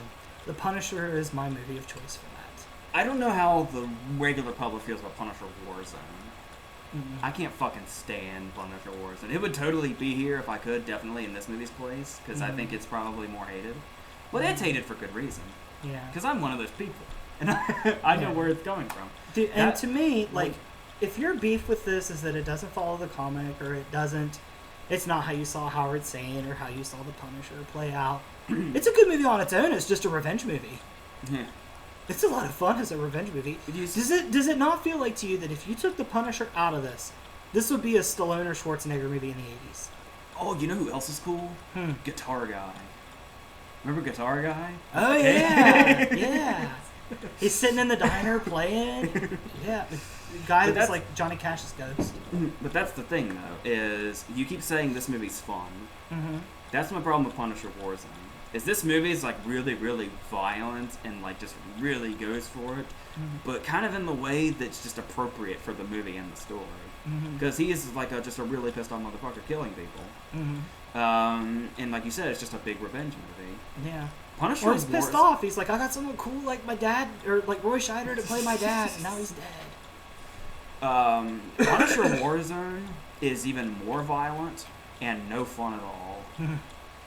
I don't remember anything about it except that the villain's wish. name was Jigsaw, and I was like, It was Dominic West. yeah, that's good. He's normally like kind of cool too. Like he got a lot of acclaim for The Wire, obviously, but That was who played Ray Stevenson. Mhm. Played the Punisher. Ray Stevenson's cool and everything else he does. except he's in the Divergent series. Well, we all have to have a dud here and there. All right. You say Divergent, and I just I wish I could have done that. it's almost over. Yep, we got 2 more to go. It's almost over. And you say I'm alone in this one. Yep. Okay, bear with me because I know where you're coming from, but let's just talk about this, please. I've been dying to talk about this movie for a while. I just didn't know how, and now we can.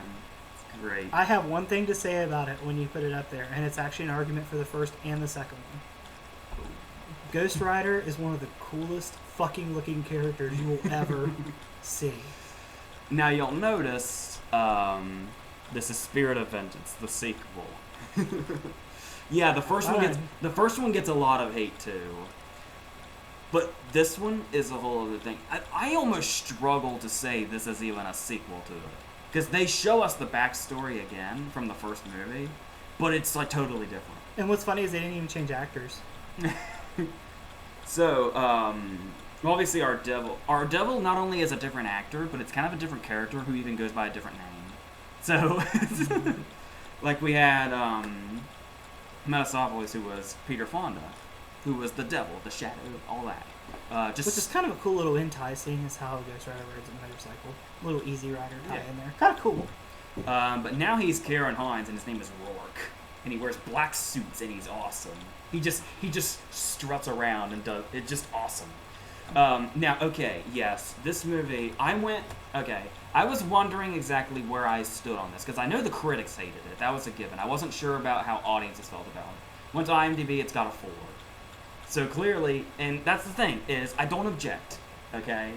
This movie is kind of, the second half of this movie especially, just kind of, it stops being as awesome as it was. But still, let's just talk about this.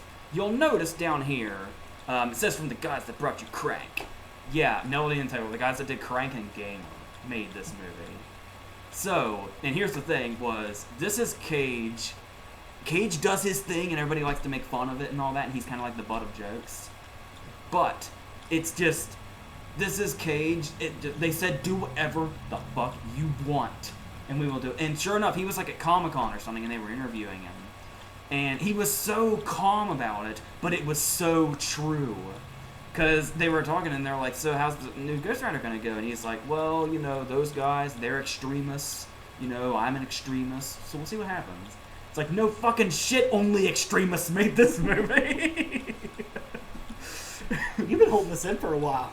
That's okay. Okay, look, I absolutely positively despise Crank 2. It's probably one of the worst movies I've ever seen. But I'll be damned if they didn't go all the fuck out. Like, I'll give them credit for that. They went absolutely, positively off the wall, fucking crazy insane with that movie. And they brought that shit here to a Ghost Rider movie starring Nicolas Cage. You had to have known what you were in for. And yes, we get, he does the ha-ha-ha Cage thing in Mark Steven Johnson's movie, and then it's suddenly the bright white skull with the fire. And he's just like, yeah, back to hell, and stuff like that. Well, here, we actually get to watch his face melt off. And it's actually the thing where it's like the skull is charred looking, instead of just the bright white, and like it perfectly burned off, and it's just a white skull. Now, it actually looks like it burned his face off, and just whatever remained is on there. And the way he kind of does it just at random times, even when he's not really turning, he'll just go ha-ha randomly, and his eyes will be gone, and then he'll just be back. he just had a random episode. Sounds like Nicolas Cage at the grocery store. And it just goes, this movie knows how big and dumb it is, too. Take, for instance, Johnny Whitworth's character. You know him from Empire Records.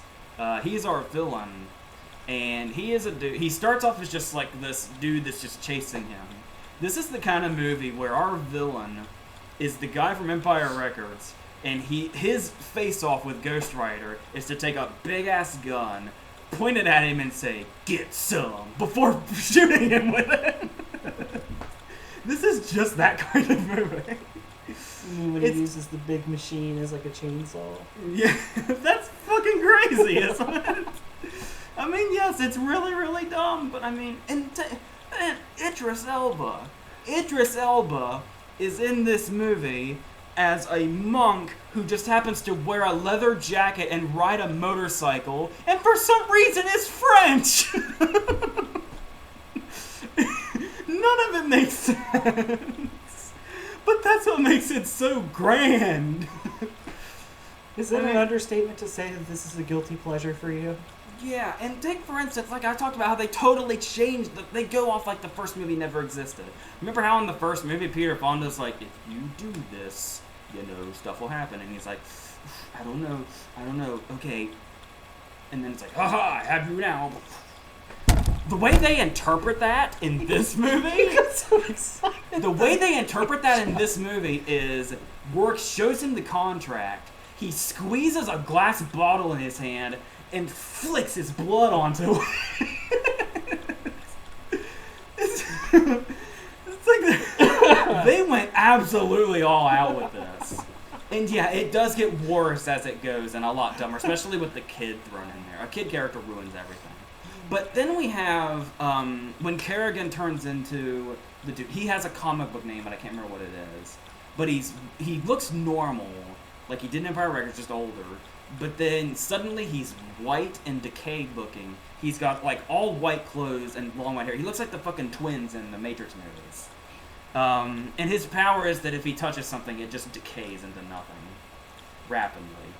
He uses it on Idris Elba. It's terrifying. And there's so many things that don't work here. Like when he gets in and out of his car, why doesn't his car decay?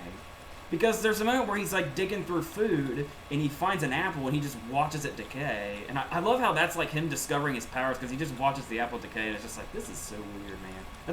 That's his actual line. This is so weird. And then we have to watch him fumble with a Twinkie and try to eat it before it decays. And those scenes are just in there.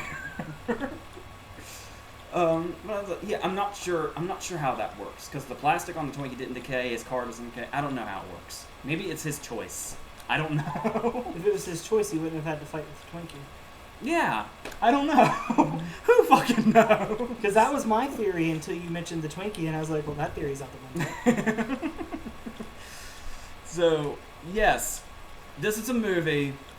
Everything else I mentioned, our big villain in the movie has a scene by himself where we just watch him wrestle a Twinkie.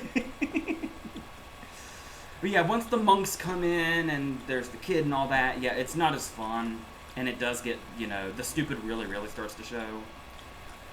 But man, for a while there, this movie's on a roll with just whatever the fuck it's gonna do and where the fuck it's gonna do. The scene where just, he's like standing there and he's like right in the guy's face and he's like kind of changing but kind of not and he's doing weird fucking shit with his face. Was that the scraping at the door? Yeah. And there's that really cool thing where they didn't touch on in the first movie where like people are drawn to him. You can't, it's the thing where he looks at you and then like fries you from the inside because your sins or some shit, like he's the Crow or something. And then, but they do this thing here now where, just even looking at him, like even while he's like doing that, you like get sucked into it. Like that dude's just kind of watching this happen to somebody else and then he just kind of like drops to his knees lifeless and it's actually kind of creepy. So yes, and let's talk about how Rourke is handled. It's a dumb line, but tell me if this isn't fucking awesome. How do you beat the devil? Okay, now that I've asked the question how you would beat the devil, how would Nicolas Cage as Ghost Rider in this movie beat the devil? He takes the chain, wraps it around him, flings him all the way up in the air, and says, "Go home," and flings him into the ground, and he flies literally into the Earth's core. How do you even go about describing something like this? It is pure and total insanity. I would love to have been at the reading for that scene. Yeah, how did the table read for this movie go? That's what I was trying What to is think. Cage like when he's this ghostwriter at a table read?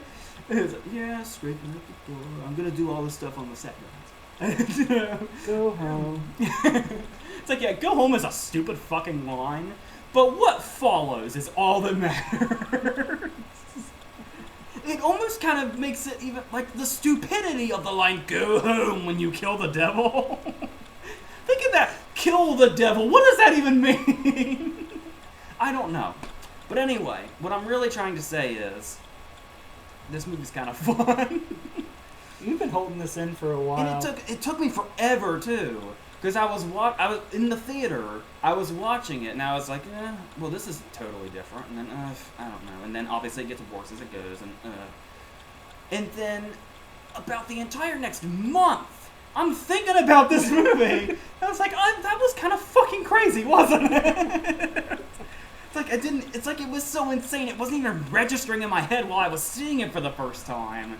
It's like it was too extreme for my own brain, and it kind of had to slowly work its way in there through the course of like a week. And then I was just like, holy shit, what the fuck was that movie? Yeah. So yeah, if you watch this with that frame of mind, this is insane. But no, I totally get where the hate comes from. I could totally see people say this movie's a total piece of shit. For sure. Like, how much I hate Crank 2. It totally makes sense. But there's just...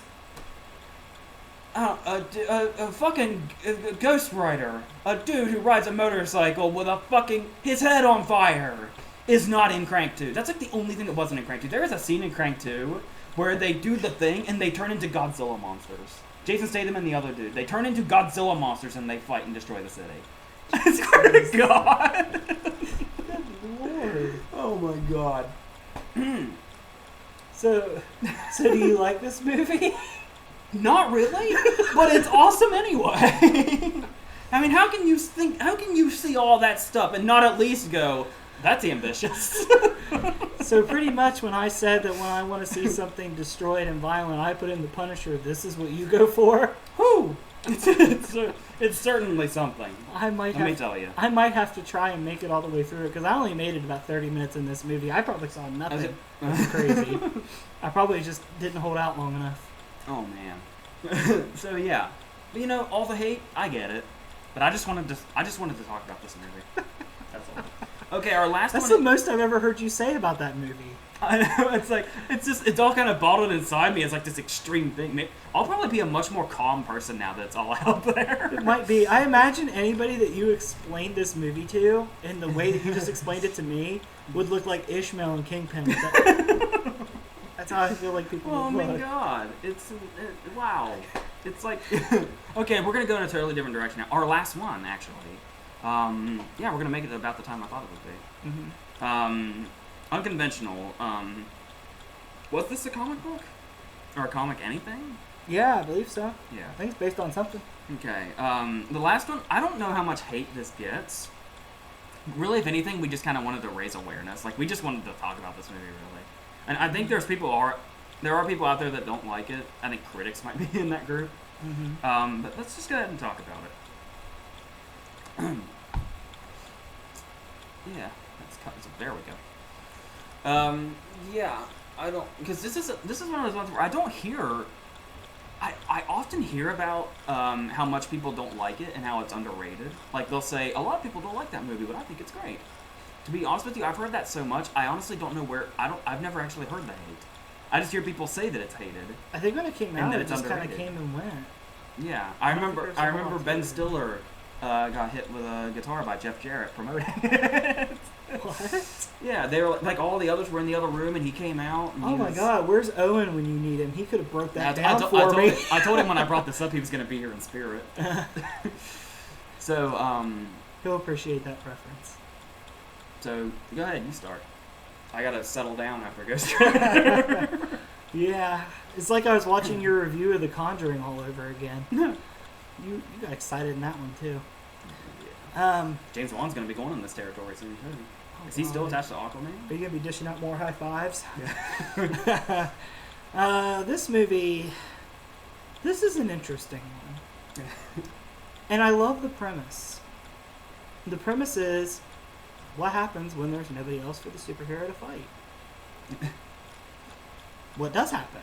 Well, in this case, he goes and gets one, and this supervillain catches him, and then it's like, okay, now what happens when there's no superhero? There's so many what ifs in this story that are never explored in other movies.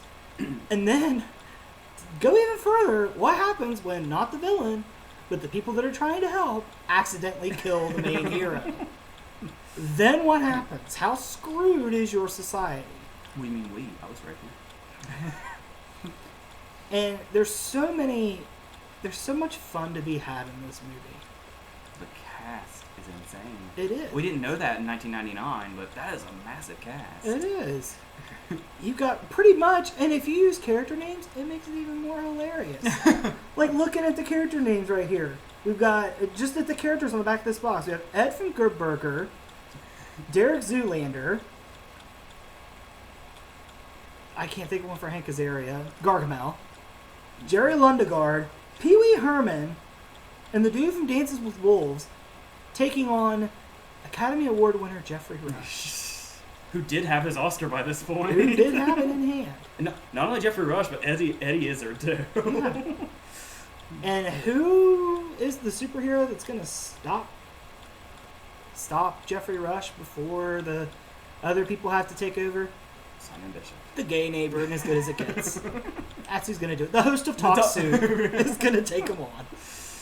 And the people in this movie, it's just like, Greg Kinnear is great in this movie. Greg Kinnear is so cocky that you just want to smack him. And it's so funny because there's another thing that they satire with that, where there's this big discussion: is billionaire Lance Hunt Captain Amazing? And the argument that William H. Macy makes is Lance Hunt wears glasses. Captain Amazing doesn't wear glasses. He wouldn't be able to see. Yeah. He's so convinced. He is. And later in the movie, you even see it come back. He has 2 washers that he pulled out of his pocket, and he's like looking through them to see what it's like he was planning that moment. Yeah, it was like, while I'm here, I might as well see. It's just funny. And Jeffrey Rush in this movie is a hell of a lot of fun. He's just soothing with evil. It's like, I saw a comment recently that said, like, he's got the coke nails, he's got the giant weapon in the lair, and he boxes like this. He is the greatest villain of all time. He's up there. He's definitely, like, and it's so crazy. Like, it's a weird movie. It's done by the director of a music video. I was going to say, have we ever seen that guy again? Has he done anything else? No, but the movie feels like a music video when you watch it. It's got, like, it's like Joel Schumacher's Batman universe on purpose. Like, everything's like neon lights. The place is called Champion City. It is. And everybody takes it seriously. One of the beginning plots of the movie is Captain Amazing loses a sponsor. Pepsi doesn't want to endorse him anymore. What the fuck is that? I love that that's kind of a point, too. Like, he actually... It's like the old commercial with Diet Coke that Batman drives around the city trying to get Diet Coke. Mighty Whitey toothpaste. Yeah, and he has Mighty Whitey toothpaste. And then there's even the thing where Mr. Furious says, you know what, I think we should get a publicist. We should get sponsors, too. Yeah. Yeah. And the whole movie is just like, it's almost like the underside of superhero fighting. Like, it's almost like you take the scene in Batman and Robin, yeah, I'm going to reference that, when Batman shows up at the charity auction. Captain Amazing, at the beginning of this movie, is like chronicling the events of what led up to that public appearance. Like, with the sponsors, and how everybody likes him, and how he's answering all the questions at the end of the news conference after fighting the Red Eyes. And he's like, it's what I do. And it's like, you're such a pompous ass. And then he gets his comeuppance when he goes in there too cocky. And he even points out all of Jeffrey Rush's little gadgets, except for the one that he misses. Which clearly, he picks up a remote out of the trash can and is like, what's this do? He's so stupid. He's so confident in what he does. It makes you wonder, how the hell did he catch everybody in the first place? The villains are just dumber, I guess. I guess. And I love the name of some of the villains they bring up. There's like Deathman, Doctor Doom, or no, not Doctor Doom. Father Doom. That's what it was. That's what it was. Yeah, and it's just Armageddon was one of them. Yeah. He was in exile. Captain Von Chaos. He got the chair. Baron Von Chaos. How do we remember this so well? It's just a conversation between Greg Kinnear and Ricky Jay, and we remember it. Like, it's weird. We remember weird shit like this. I don't know. But, like, it's just... The superhero auditions is really good, too. Yeah, Dane Cook's there as the Waffler.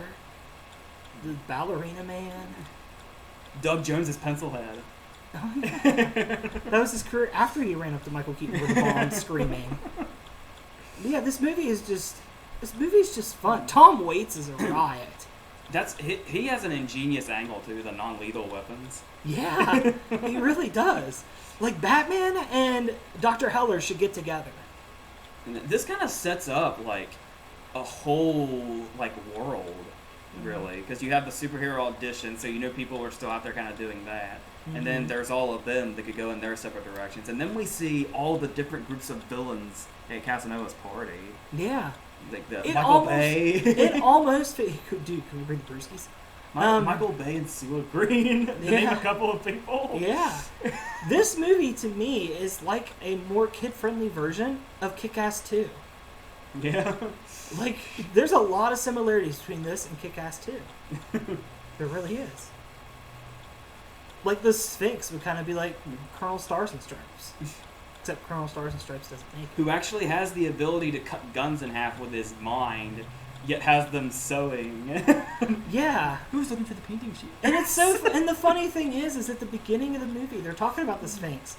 And they're like, I heard he could cut guns in half with his mind. And even Ben Stiller's character's like, what? And then you see it happen. He really does cut their guns in half with his mind. His little reverse phrases. Yeah. You push something down, you gotta pull it up. If you wanna go left, you wanna go right. You dress in the manner of a male prostitute. Yeah.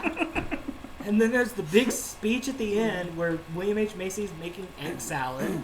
And he's like, do I save the world or do I eat egg salad and give up?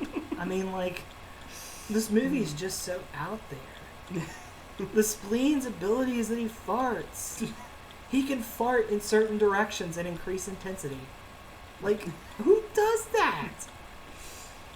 This movie is just, it's bizarre in every sense of the word. Eddie Izzard's in it as a villain. I mean, they went all out with this cast. I mean, it's crazy.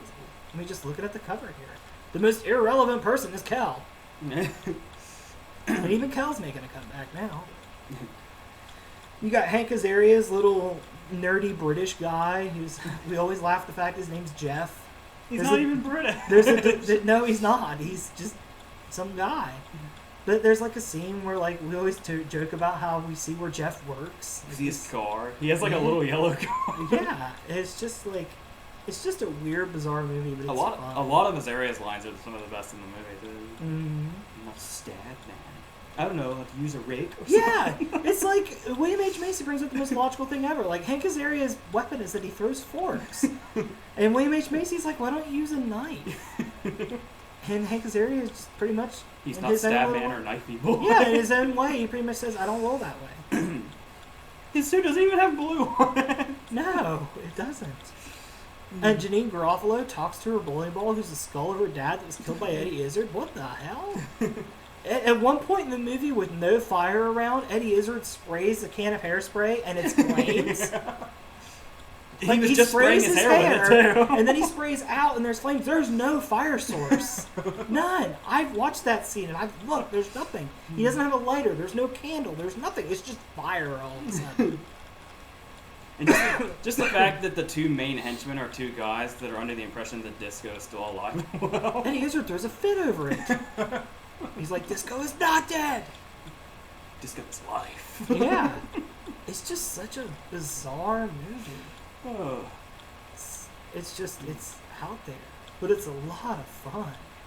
And the lovely Claire Forlani is the love interest as well. Apparently it was her idea to have Jeffrey Rush use his nails as a weapon. Like on the set. Huh. They are pretty effective. There's even like a nail cam shot. Yeah. Where it's like coming after Ben Stiller. It's like the Conehead shot when he sees the tattoo. Yeah. And he runs up to it, the camera runs with him. But, like, and Ben Stiller's power is that he gets really mad. And when he gets mad, it ends up, stupid shit happens. Like, the cops are heckling it. They're getting heckled by cops that he just called Checkerhead. And, like, he starts to get angry, and the cop scares him, and he, like, jumps, and he's out of it. Like, it's, like, the easiest way to diffuse a temper ever. His boss. Yeah. He claims the only thing that saved her life was a stress ball. Yeah.